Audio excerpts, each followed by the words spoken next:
I think my most immediate goal is to try to be on the White House card. I'm giving Dana his space. You know, Dana has changed my life. The way things went down, I wish that I could see him face to face and just apologize to him. And when he's feeling me, I think I'm one of his favorite fighters. When he's not feeling me, I'm probably the reason why he has a bald head. Jon Jones has publicly reached out to Dana White, asking for a chance to compete at the upcoming UFC event at the White House. For the first time in quite a while, fans are seeing a new side of him. During a recent podcast interview, the former pound-for-pound great expressed humility, apologizing to Dana White for breaking his promise to face Tom Aspinall and admitting that he made mistakes in the past. Jon Jones was on a podcast. What is the name of this podcast? It's called No Scripts Podcast. No Script. You big fan? Huge. The No Scripts Podcast. Jon Jones was on this podcast. I guess it was over the last couple of weeks. It was clearly around the time that he was in Nashville for the Dirty Boxing event because he's wearing similar clothing. He talked about a few things, and I did want to shine a light on these things. First, let's play him talking about the Dana White situation and how it was all handled, the offer from Tom, and his desire to make amends. Here it is. Take a listen, and then we'll react. I think my most immediate goal is to try to be on the White House card. Okay. And you talking to Dana? How is he feeling? You know, I'm giving Dana his space. You know, Dana has changed my life. Yes, he has changed my life. He's changed my children's lives. Yeah.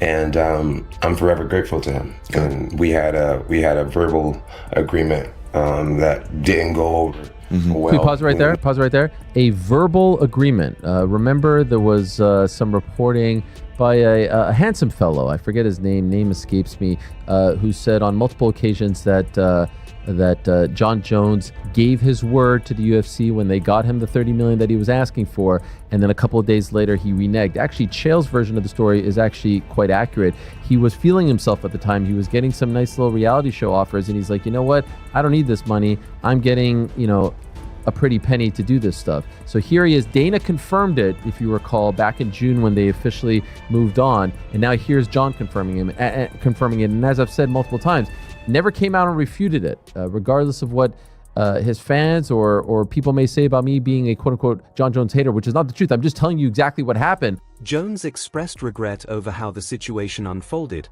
acknowledging the major setback it caused for the heavyweight division. He assured Dana White that if he's granted another opportunity, he'll make it count, promising to deliver one of the most unforgettable matchups in UFC history. Does he fight in 2026? True or false? Well, he's talking so much smack about Tom. He doesn't have the money to not. He doesn't have the money to walk away. He doesn't have a choice. I mean, that's why did he walk really away to begin with? He was offered $30 million. Yeah. He asked for 30, and he got that. Yeah, no, and now he's apologizing. Yeah, no, I don't know. He miscalculated that one. Math. Yeah, he did that thing with Nate, and they got $300,000, and it took 30 days, and so all of a sudden he's like, well, if I can make $300,000 in 30 days, and I can do this every 30 days. Sure. No, it's. I mean, sometimes explaining very basic things it can be tough, but. Will he fight again? Yes, I believe so. And I think there's some real legs. Look, if you're the UFC, the last thing you want to do is empower a dude that you can't count on. And by the way, it ties back into my theory that whoever's keeping him out of the rankings. Like there's something afoot there. Can't wait to see you compete the White House. Can't wait to see it. I know. I really hope it happens. Dana, bro, please. I'm training. I feel great. I'm healthy. And I'd be so honored to represent our country and do what I do best. I'll be interested to see if he wins his next fight. Cyril Gans, supposedly. There's a video that hasn't gone viral, but one of his losses, he was very much an adult, I believe already a black belt, and he was taken down and the guy twisted his ankle. He had no defense. He tapped so quickly. I had a fight where I got arm barred and I was literally willing to let somebody break my arm before giving up. Go for Vitor Belfort. With Tom, the moment he felt any pressure on his ankle, he tapped immediately, which lets me know a lot about him. He emphasized that he wants the fight to happen right on American soil, in front of the entire world, at the historic White House event. Fans were surprised by his attitude. This wasn't the confident, rebellious Jon Jones they were used to seeing. Instead, he came across as someone genuinely trying to make amends. Jones argued that his presence is essential to making the event truly iconic, calling it a dream opportunity not just for himself but for the sport of MMA as a whole. He never refuted it. Now here he is confirming it. So I appreciate that. Please continue. Nothing was finalized. But I do admit guilt, not guilt, but I was wrong. You'll make it right at the White House. The way things went down, I was wrong, and I wish that I could see him face to face and just apologize to him, and so that we can let bygones be bygones and get back to making some major money for the sport, and really entertaining these fans. He's a businessman, and there's no doubt that you are his favorite fighter of all time. There's the memes of it. He loves you. It's a matter of time. When he's feeling me, I think I'm one of his favorite fighters. When he's not feeling me, I'm probably the reason why he has a bald head. I think that host was feeling John Jones there. I mean, golly, the glaze. What gave you that impression? Oh, wait till you see the other clips. glazer, Forget this bro. one. I mean, D1 glazing. The Aspinall Just a portion matter of time. The Aspinall clip Till made it's time me for the blood White red mad, so. Okay, well, just on this one, I mean, John is fully, other than saying, the amount, saying it's on me, it's my bad. A little surprising. It's what, 5 months later, and they haven't met, they haven't talked.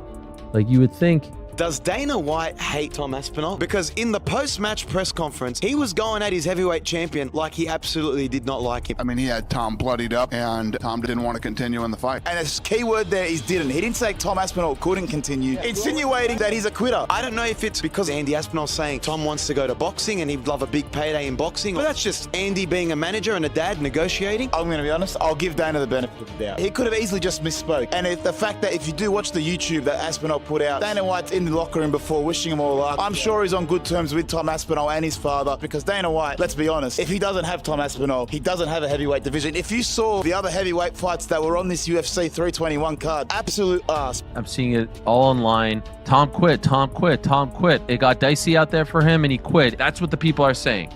Complete hogwash, complete nonsense. If you just watch it, you will see that those were two nasty, deep eye pokes. You could say that he lost that first round. I think he lost that first round. I think we all agree that he lost that first round. Absolutely. Yeah, you could. I mean, that is fair game. But to suggest that he quit, that he wanted a way out, that he looked for a way out because the going got tough is just something that I'm not going to subscribe to. You know John Jones is going to weigh in. This is the guy. This is the guy. For the record, John Jones was offered for the millionth time $30 million to fight this man, and he didn't. You can't claim after the fact, this is the guy, but you know he's going to spike the football. And there's a cruel irony involved in the fact that Tom doesn't fight John Jones, but still gets eye poked.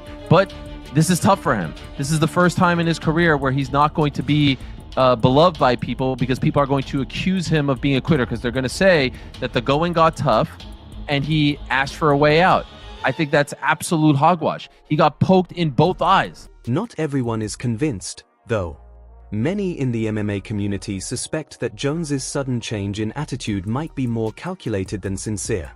They believe his apology could be an attempt to stay in the spotlight, especially with all the attention surrounding the upcoming White House event. White House card's got to be the biggest fight. Can't be John Jones. He's a flake. John really wants on the card. John apologized. He went to Dana White in a text message, and Dana said, hey, I didn't like how this whole thing went down with Aspinall. I thought that we had an agreement. I'm not cool with that. John came to him and apologized. Tremendous compliment Dana gave Conor, which was to say, man, I can count on him. There would be no belt. So you're going to tell me because of the placement of a card that we're going to bring in a certain star power, of which Conor is still the guy, within the placement of the card, and because it's so big, but it's not going to get a title fight. I'm just getting a little confused on the whole thing. I'm distraught. I'm broken. I don't know how to feel about this. Basically, Cyril Gane went bowling and used Tom Aspinall's face as a bowling ball. All he was missing was a thumb in the mouth. I swear. He had two fingers up top in each eye. My biggest fear happened. Tom Aspinall, he had to win this fight. And the first thing I saw when I woke up was my beautiful wife. But besides that, I looked at John Jones' Instagram and I saw he changed his avatar to a duck with an eye patch. Cyril Gane was looking good. Cyril Gane was looking good. He was looking loose, and I thought we were having a good tit-for-tat fight. A lot of people see it as like, oh, Gane was picking Tom apart. But I see it and I think, Gane's probably up by a couple strikes here. I think a lot of people wrote off Cyril Gane, and I was one of them. Some fans think Jones is simply trying to keep his name in the conversation as Tom Aspinall continues to command the spotlight. Even so, the thought of John Jones stepping into the octagon under the lights of the White House, possibly facing Alex Pereira or even Aspinall himself, would go down as one of the wildest moments in combat sports history. Regardless of whether Dana White accepts his apology, one thing is undeniable.